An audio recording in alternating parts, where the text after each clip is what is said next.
Hukum anggaran bukan sekedar soal angka, tapi soal moralitas dalam mengelola uang rakyat. Assalamualaikum warahmatullahi wabarakatuh. Salam sejahtera bagi kita semua. Dewan Juri yang terhormat, perkenalkan saya Mohyoga Iqbal Zain sebagai pembicara pertama, serta rekan saya Dinda Alizizah Firdaus sebagai pembicara kedua, dan Muhyiddin Syamsuddin Habibi sebagai pembicara ketiga. Kami dari tim Pro dalam musim perdebatan kali ini, analisis konstitusi terkait anggaran yang menyentuh lembaga pendidikan studi kasus Impres nomor 1 tahun 2025. Sebelum kami memasuki tatanan argumentasi kami, izinkan saya mendudukan latar belakang musim perdebatan kali ini. Pendidikan adalah pilar utama kemajuan suatu bangsa. Maka dari itu, dalam rangka meningkatkan pemberantasan akses dan mutu pendidikan di Indonesia, Presiden mengeluarkan instruksi yang mana instruksi tersebut mengatur pengelolaan anggaran langsung kepada lembaga pendidikan, terutama di daerah tertinggal, terdepan, dan terluar, sehingga mempercepat peningkatan sarana prasarana, kualitas guru, dan pemerataan pendidikan dasar hingga menengah. Adapun secara definisi, efisiensi anggaran ini adalah mengoptimalkan penggunaan dana negara dalam menghadapi berbagai tantangan ekonomi. Efisiensi anggaran ini tentunya meningkatkan kualitas infrastruktur, memastikan keberlanjutan dalam program pembangunan, meningkatkan kesejahteraan masyarakat, serta mendukung pertumbuhan ekonomi yang berkelanjutan dan mengurangi korupsi.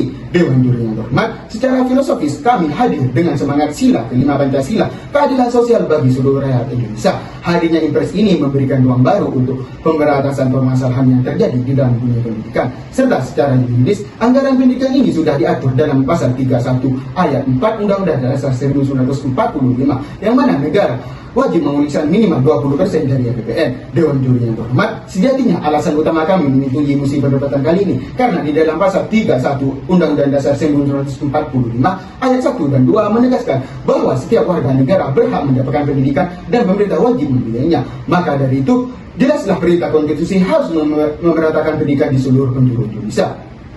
Ubi Societas Idius, di mana ada masyarakat di situ ada hukum. Dewan Juri yang terhormat, secara yuridis kami mendukung masih perdebatan kali ini karena instruksi Presiden nomor 1 tahun 2025 yang memangkas anggaran pendidikan di bawah 20% merupakan hak konstitusi sekaligus kewajiban hukum negara. Konstitusi dan undang-undang menegaskan bahwasanya negara bukan hanya wajib mengalokasikan minimal 20% anggaran pendidikan, tetapi juga memastikan pengelolaan efisien, efektif, transparan, dan tepat sasaran. Dan di dalam Undang-Undang Dasar 1945 pasal 31 ayat 4 menyatakan negara wajib mengalokasikan sekurang-kurangnya dari 20% APBN atau APBD untuk pendidikan. Yang artinya Dewan Juri yang terhormat, dana pendidikan sudah terjamin jumlahnya, tetapi yang lebih penting adalah efisiensi penggunaan sesuai Impres nomor 1 tahun 2025 bagian keempat ayat 1 menginstruksikan gubernur, bupati, dan wali kota untuk melakukan 1.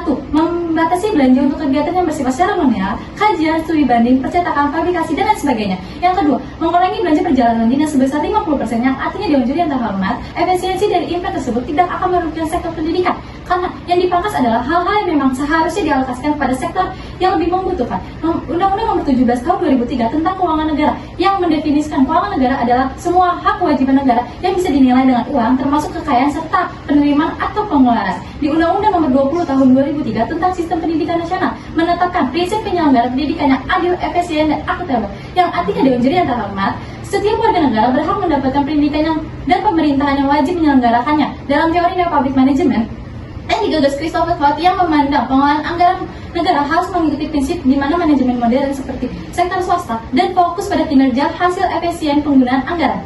Permendikbud nomor 8 tahun 2020 tentang juknis dana bos reguler mengatur bahwasanya penggunaan dana pendidikan harus berlandasan efisien dan efektif. Dengan demikian, efisiensi anggaran di lembaga pendidikan bukan hanya sebuah pilihan manajeral, tetapi sudah menjadi kewajiban hukum. Mengabaikan efisiensi berarti melanggar prinsip-prinsip konstitusi dan undang-undang serta berpotensi merugikan masyarakat berhak mendapatkan layanan pendidikan terbaik dari anggaran negara.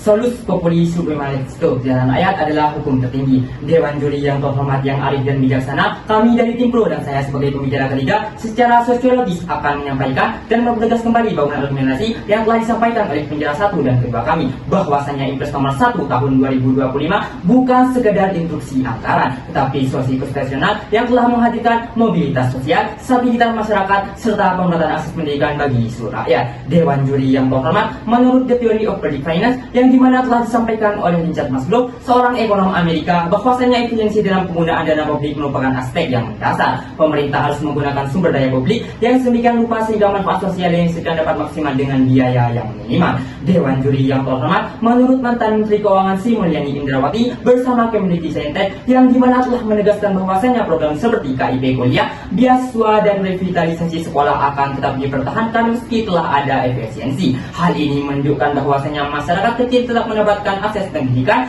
sehingga kesenjangan sosial bisa diminimalkan. Hal ini juga telah diakui dalam evaluasi APBN oleh Kementerian Keuangan. Pun Dewan Juri yang terhormat, dapat kita bandingkan dengan negara Vietnam yang dimana mempunyai anggaran lebih rendah dari Indonesia. Hal ini menunjukkan bahwasanya negara Vietnam telah berhasil memanfaatkan dana pendidikan dengan memfokuskan pada aspek kritis seperti kualitas guru, akses dasar, serta perluasan layanan ke daerah terpencil. Hal ini menunjukkan bahwasanya anggaran yang tidak terlalu besar dibanding BDP, namun diarahkan ke prioritas yang lebih efektif dapat membuat suatu negara maju dalam sektor pendidikan. Dengan demikian, Dewan Juri yang terhormat, dari sudut pandang sosiologis, Impres nomor 1 tahun 2025 adalah suatu wujud nyata konstitusi yang hidup dalam masyarakat yang menghadirkan keadilan, kesetaraan, dan harapan bagi seluruh lapisan bangsa. Maka atas dasar inilah Dewan Juri yang terhormat, kami dari Tim Pro secara tegas dan lugas mendukung adanya mosi perdebatan kali ini.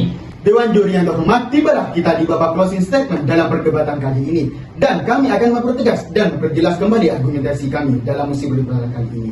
Dewan Juri yang terhormat, efisiensi anggaran melalui Impres nomor 1 tahun 2025 bukan sekedar instruksi teknis, melainkan solusi konstitusional yang mendorong mobilitas sosial, stabilitas masyarakat, serta pemerataan pendidikan. Menurut teori ekonomi publik Richard Musgrave dan kebijakan pemerintah, efisiensi penggunaan dan publik tetap menjamin keberlanjutan program pendidikan seperti KIP kuliah dan revitalisasi sekolah sehingga masyarakat kecil tetap terlindungi.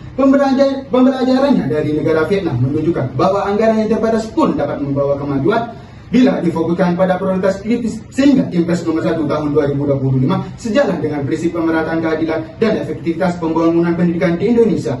Sekian, terima kasih dan salam konstitusi.